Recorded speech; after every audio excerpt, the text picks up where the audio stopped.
Muito bem, seja muito bem-vindo ao canal. O nosso tema de hoje é um tema bem atualizado, um tema que precisa ser explorado historicamente e que eu tenho certeza que vai ser de grande valor para o seu aprendizado como comunicador cristão e também como ouvinte, tá bom? Se eu pudesse dar um tema para esse nosso assunto e esse nosso vídeo, ele seria Evangelho e as gerações. Guarde isso. Nós vamos falar um pouco sobre o Evangelho de Cristo e as gerações, desde ali o primeiro século até o nosso tempo atual.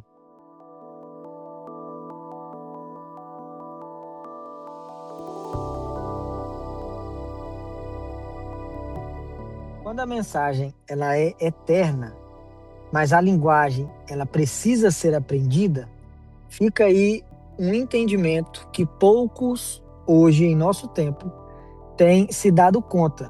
Por quê? A Bíblia ela sempre esteve presente desde os tempos antigos. Tudo que está ali foi escrito para o nosso ensino, correção e edificação.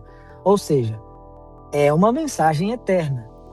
Mas tem um detalhe aqui que poucos prestam atenção e investem a sua vida, a sua dedicação em aprender, que é a forma como nós vamos comunicar essa mensagem eterna. Ou seja, está ligado às gerações. Cada geração parece-me que é uma forma de comunicação. Se você hoje pertence à geração do século 22, como você poderia impactar de forma positiva as gerações passadas, de anos e anos e séculos atrás? Você iria precisar se adaptar ao entendimento daquela geração. É sobre isso que eu vou conversar com vocês aqui. Pois bem, pessoal, o Evangelho de Cristo, todo mundo é um consenso que ele nunca mudou, isso é um fato. Mas a forma de comunicá-lo, aí sim, essa forma constantemente tem mudado, ou vem mudando, tá bom? Desde a época de Jesus até a nossa época de hoje. A forma de se comunicar o Evangelho, você há de concordar comigo, ela vai mudando de geração para geração. O conteúdo é o mesmo, a forma de comunicar é diferente. E toda vez que alguém se recusa a aprender a linguagem de uma geração específica, essa pessoa não está defendendo a fé cristã da forma como deveria. Ela está apenas falando em missão, mas falhando na missão. E tem uma diferença muito sutil aí, e que hoje em dia ela parece ser verdadeiramente gritante, tanto na vida da igreja como fora dela. Por quê? Hoje nós vamos falar sobre gerações, não no sentido de moda, marketing, nem política, nada disso, mas é olhando a história do Evangelho desde o seu nascimento até o ano de hoje, tá bom? Que fique claro essa argumentação inicial. Por quê? Nós vamos caminhar geração por geração, entendendo 3 pontos. Como cada uma vivia, como o evangelho ele foi anunciado para cada geração e por que o problema nunca esteve na mensagem, mas quase sempre no comunicador. E é a crítica que eu preciso fazer com vocês, ela inicialmente é uma crítica bem pontual, necessária, e eu espero que você entenda esse ponto de vista. Qual seria essa crítica? Quem conhece o Evangelho, mas não aprende a falar com os ouvintes da geração em que está, dificilmente essa pessoa ela vai alcançar o quê? Os ouvidos de quem está prestando atenção. E se está prestando atenção, e eu vou falar na questão mais carnal, num bom sentido da história. Quando você fala para uma pessoa, essa pessoa ela precisa ouvir e ouvir bem. E como ela vai ouvir bem? Se você for um bom comunicador. A parte espiritual, eu vou trazer e conectar ela mais ao coração dessa pessoa, que é onde o Espírito Santo ele tem, ele gosta de atuar. Eu posso te dizer dessa forma e você vai me entender aonde eu quero chegar. Então, o comunicador, ele fala aos ouvidos daqueles que estão ouvindo, mas o Espírito Santo fala ao coração, tá bom? Não vou colocar em ordem, mas eu preciso que você entenda esses dois pontos à medida que a gente vai avançando. Então vamos lá. A primeira geração, qual é? O evangelho, ele vai nascer no chão da vida, que é uma frase que eu gosto muito, o evangelho do chão da vida, que é o quê? Aquele evangelho prático, aquele evangelho que você escuta, aprende, absorve e vai praticar, tá? Isso tudo a gente via com muita clareza no século I. Por que no século I? Porque a primeira geração, a geração cristã, não tinha púlpito, não tinha palco, não tinha microfone e não tinha uma estrutura.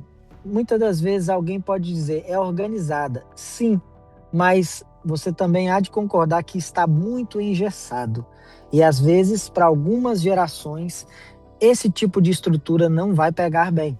Pois é, no primeiro século, a geração ali, a geração dos apóstolos, dos discípulos dos apóstolos, era exatamente isso que eu estou falando com você e pegava muito bem.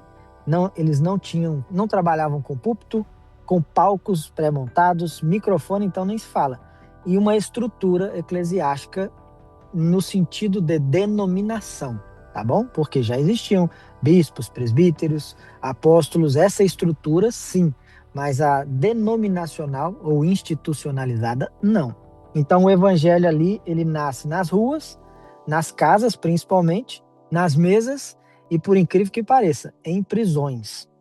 E também era oral. O evangelho naquela época não era muito escrito, era oral, era passado de apóstolos para discípulos, de discípulos dos apóstolos para discípulos dos apóstolos e aí por aí em diante.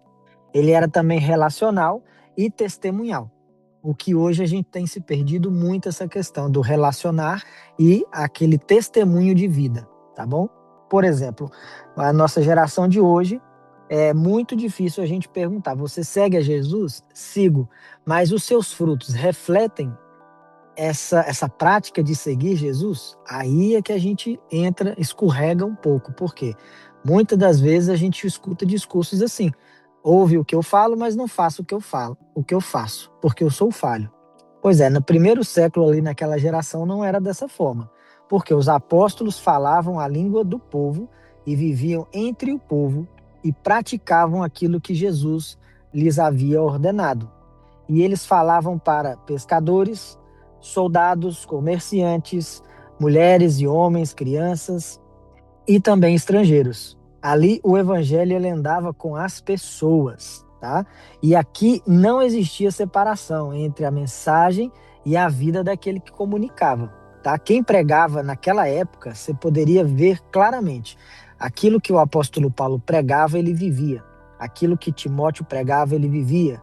Aquilo que Tito pregava, aquilo que Pedro, que João, que Tiago, irmão de Jesus, que Judas, irmão de Jesus, e assim por diante. Era comum esse estilo de vida. Amém? E aí a gente chega no nosso ponto número 2 desse nosso sistema geracional, que é a geração da igreja institucional. O evangelho organizado. Se você gostar desse título, é uma igreja que está começando a se desenvolver, se institucionalizar, e um evangelho que começa a ser um pouco mais organizado pelos homens, tá bom? Século IV. Vamos pegar ali o início do século IV e a gente vai seguindo alguns séculos para frente com esse estilo de geração. Como?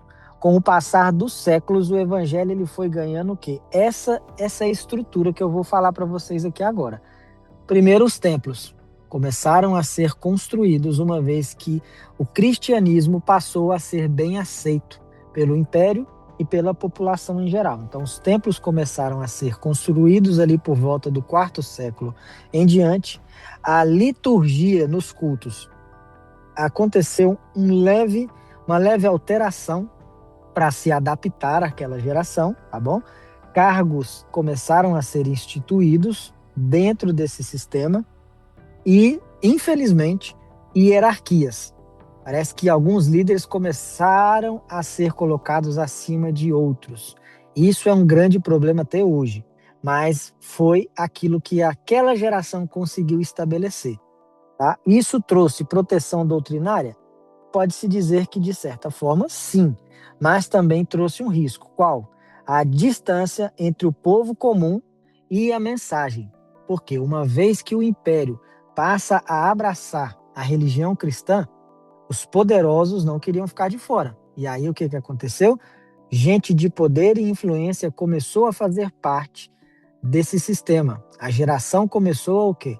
A avançar por um caminho específico. Isso inevitavelmente afastou ou tirou, né, de cena os pobres, os humildes, os escravos, prisioneiros, todo tipo de estrangeiro que era deixado à margem da sociedade. É inevitável que dentro desse novo sistema, nessa nova geração, eles iriam perder força, tá? Então, a linguagem, ela também ficou um pouco mais formal, ou seja, de difícil entendimento para a população de baixa renda, vamos colocar dessa forma. Ficou menos acessível, porque quem queria aprender mais sobre a palavra teria que ir buscar até um determinado local, no caso, o templo. E aí nem todo mundo tinha essas condições. E também, muitas vezes, ela fica distante da realidade. Começa a aparecer aquilo que hoje eu bato muito forte, que é as pessoas que pregam muito bem e vivem muito mal. E isso gera um distanciamento. Não adianta você saber como pregar e não viver aquilo que se prega. A gente vai perdendo essa essência. Então, o evangelho, ele, mais uma vez, ele não perdeu o poder em nenhuma dessas gerações, mas ele perdeu ou foi perdendo a sua proximidade. E, com isso, a forma de se comunicar. Aí a gente chega no nosso ponto número 3, que é a geração da reforma. Qual é essa geração? É a geração do evangelho desenvolvido ao povo. Ou seja, os reformadores perceberam que existia algum erro doutrinário, algum erro de conduta ali e começaram a fazer uma reforma em favor de quem? Do povo. E aí a gente já está ali praticamente entrando no século XV, XVI e seguindo adiante. Aí aqui, neste século, nessa geração, vai acontecer algo poderoso, muito poderoso, que seria a Bíblia volta para a língua do povo. Esses reformadores começaram a investir nas traduções bíblicas. E aí sim, todo o povo, e não só os poderosos e líderes, tinham a possibilidade de aprender o que estava escrito sobre Jesus, sobre a criação, sobre tudo, porque a Bíblia começou a se tornar mais acessível a todos. Outra coisa positiva, se a gente puder pontuar, é que a fé ela volta ao cotidiano geral. Tá? Infelizmente, o esfriamento da fé e o aquecimento da fé, ele se dá por alguns fatores. E a gente percebia, lendo livros, relatos e biografias, desse esfriamento da fé nesse tipo de geração que se passou, e infelizmente a gente parece que vai enfrentar esse esfriamento da fé nas últimas gerações anteriores à volta de Cristo. Já já a gente fala sobre isso. Outro ponto, a salvação por meio da graça, ela volta a ganhar força nesta geração onde a palavra passa a ficar um pouco mais acessível. E aí, então, os reformadores eles entenderam algo essencial, que seria: não basta ter a verdade, é preciso comunicá-la com clareza. E aí, essa geração reaprendeu a traduzir o evangelho sem diluí-lo, sem acréscimos, sem tirar nem pôr.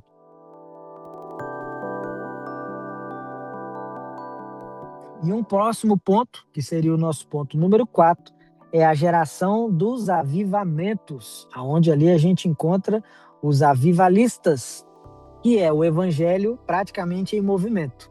Ele começa a ir pelas ruas e aí a gente vê a igreja da cidade. Como já dizia bem alguns dos reformadores, aliás, alguns dos evangelistas avivalistas. Muitos chegavam a dizer que a igreja são as ruas. E ali nas ruas é aonde era o púlpito desse pessoal. Qual é o século? Vamos pegar ali o século XVIII em diante. Podemos pegar ali o século XVIII em diante. Uma nova geração, tá vendo? Agora o evangelho ele sai dos templos, mais uma vez, e vai para as ruas, como eu disse a vocês. E aí a gente tem ali pregações em campos abertos, nas praças, muitas fábricas e na rua em geral. E como que era a comunicação? Ela teve que ser adaptada. Como? Mais uma vez, linguagem simples, exemplos práticos e começou-se os apelos, tá? Se você hoje faz aí um apelo na sua igreja, pois é, esses apelos eles deram início na geração dos avivamentos, com os avivalistas. E ali o evangelho ele vai alcançar as pessoas comuns novamente. Por quê? Por causa da fala simples, avivada e o foco, a motivação dessas pessoas era exatamente isso, incendiar aquilo que parecia estar congelado.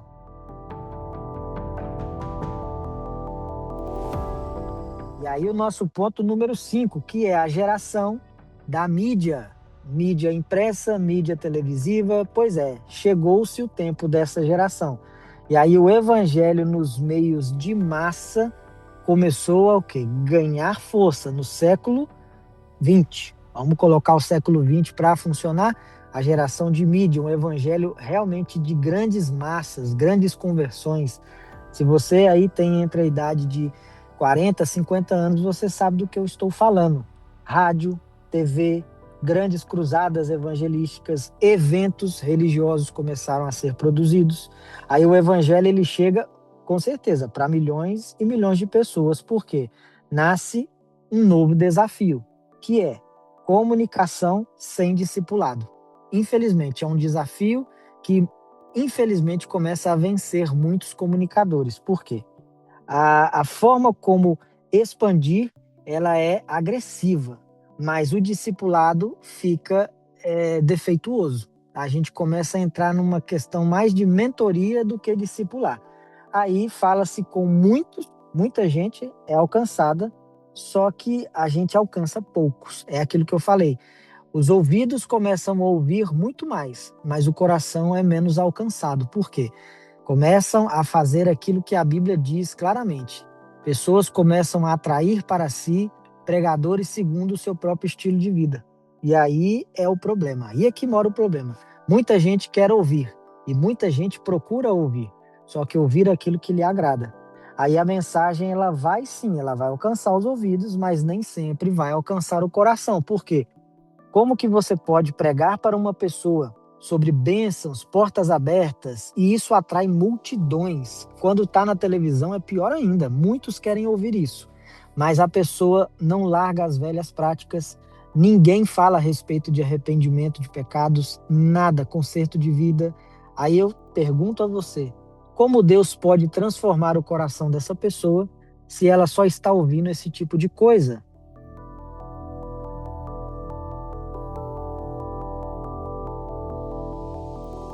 E aí a gente vai entrando na nossa última geração e o nosso sexto ponto, que seria a geração digital. Uma geração onde o evangelho ele começa a ser bastante fragmentado, diluído e alterado em alguns pontos bem sutis que, aos olhares do mundo, parece ser uma coisa moderna, excelente, evolutiva, mas aos olhares do reino de Deus e segundo a palavra escrita desse mesmo Deus, que foi quando eu comecei falando para vocês, é uma palavra eterna e imutável, ou seja, não deve ser alterada em sua essência, apenas na forma como você a comunica. Pois é, essa geração digital, especialmente os comunicadores, eles fizeram exatamente isso que não era para fazer, que é diluir e começar a comunicar um outro tipo de evangelho, um evangelho mais terapêutico, mais emocional, um evangelho diferente daqueles de quando a primeira geração, lá na época dos apóstolos, esse evangelho parece não existir mais, infelizmente, porque nós chegamos aos dias atuais em que a atenção começa a ser escassa, curta. Nós vemos isso nas redes sociais, onde um vídeo de ensino bíblico que passa de 20 a 30 minutos, para todo tipo de crente, é um vídeo enfadonho, cansativo. Eles preferem os vídeos curtos, cortes rápidos. Pois é, bem-vindo a essa geração. É a minha geração, é a sua geração. E antes que você diga, mas eu tenho 40, 50, 60 anos, pois é, mas eu tenho certeza que você, volta e meia, já sentiu esse tipo de sentimento desagradável quando você se depara com uma aula ou com uma pregação que extrapola 30, 40 minutos e você já fica enfadado, você já começa a reclamar, muitas vezes a murmurar e para de prestar atenção. Porque é uma geração com excesso de informação no cérebro. Sabemos muito sobre tudo e, ao mesmo tempo, não temos conhecimento sobre nada. Por quê? Porque existe uma diferença gritante entre se ter informação de uma coisa e se ter conhecimento daquela mesma coisa. E outra coisa, pouca profundidade. Nós somos grandiosos como uma piscina, só que profundos como uma piscina de bolinhas.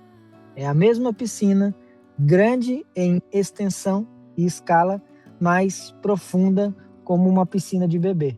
Infelizmente, esse detalhe ele passa despercebido justamente por quê? Porque os comunicadores agora, eles querem comunicar a mensagem com frases de efeito, slogans, pensamentos profundos demais e que ninguém entende nada do que eles estão falando e às vezes saem como os grandes pensadores da atualidade. E aí a gente tem também uma carga excessiva de imagens, dinâmica, pouco se fala do silêncio, da reflexão, da autorreflexão, pouco se fala sobre a busca pela verdade bíblica. Hoje em dia, a gente prefere, e eu me coloco nesse meio porque é a minha geração, nós preferimos chamar o nosso bom Deus do cara lá de cima e o nosso querido pastor de Senhor Todo-Poderoso. Nós preferimos muito mais vestir a bandeira da nossa placa denominacional, custe o que custar, doa em quem doer, e a gente deixa no guarda-roupa a camisa do evangelho puro e simples. É ou não é? E aqui vai surgir também mais um conflito nessa geração. Pessoas que sabem muito sobre o evangelho, porque a informação começou a ficar mais acessível, mais volumosa. Hoje nós temos escolas, seminários, muitas classes de escola bíblica. Em cada igreja tem a sua classe do jeito que você bem entende. Você pode ter todo tipo de teologia sendo ensinada hoje em dia. Pois é, a gente tem muito conteúdo sendo despejado, mas não sabemos conversar com a geração atual. E muitas das vezes, as pessoas que sabem o evangelho, elas tentam se comunicar e elas pecam e erram por causa disso. A forma como você está se comunicando com esta geração não está sendo bem aproveitada. Às vezes não está sendo nem ouvida. E quando não se ouve, como é que o Espírito Santo pode achar um coração quebrantado? Se o ouvido já está cerrado. E aí esses comunicadores, muitas das vezes bem intencionados, a frase que sai da boca deles é: essa geração não quer mais ouvir a santa palavra do Senhor. Mas a verdade é que a geração de hoje, ela não quer ouvir aqueles que não sabem se comunicar com ela. Não adianta nada você saber sobre o evangelho e não saber como comunicar todo esse conhecimento que está aí dentro da sua cabeça. Para isso, você precisa se especializar, pedir ao Senhor discernimento, sabedoria, aprofundar esse conhecimento acerca da comunicação excelente para a geração da qual você hoje faz parte. Amém?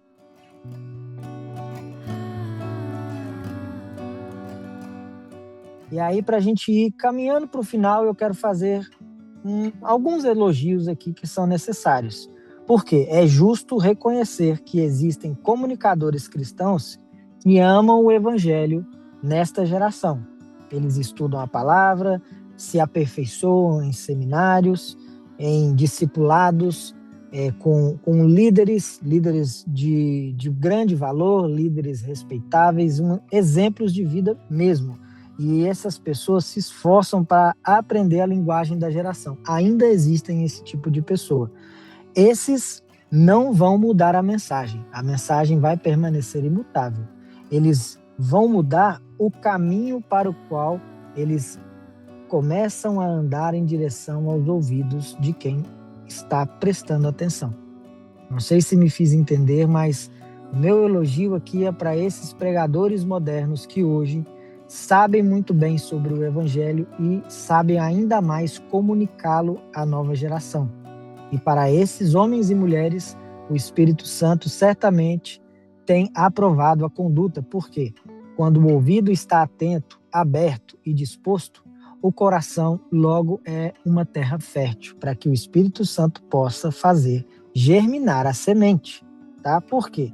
Porque esses líderes, esses comunicadores modernos, justos e fiéis, eles entendem o contexto, a cultura, a linguagem, o ritmo e até as dores reais dos jovens e adolescentes e aqueles adultos que ainda não cresceram e ainda estão estagnados em uma geração da qual eles já poderiam ser mestres e professores, mas devido às falhas das gerações passadas, à má comunicação, esses adultos de hoje ainda não conseguiram amadurecer e desenvolver o intelecto a respeito da palavra de Deus.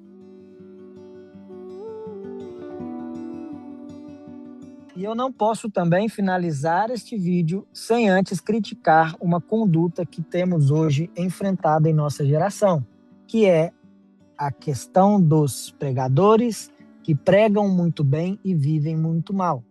Eu comecei falando sobre essa questão no primeiro século, naquela primeira geração, onde nós tínhamos apóstolos de Cristo e discípulos desses apóstolos que pregavam e viviam. Hoje em dia, com a enxurrada de informação fácil que vem, em consequência disso, nós vamos aprendendo muito mais rápido e com mais densidade. O problema é, aprendemos, pregamos muito bem, mas estamos vivendo muito mal. Agora, a crítica ela é outra, direcionada a quem?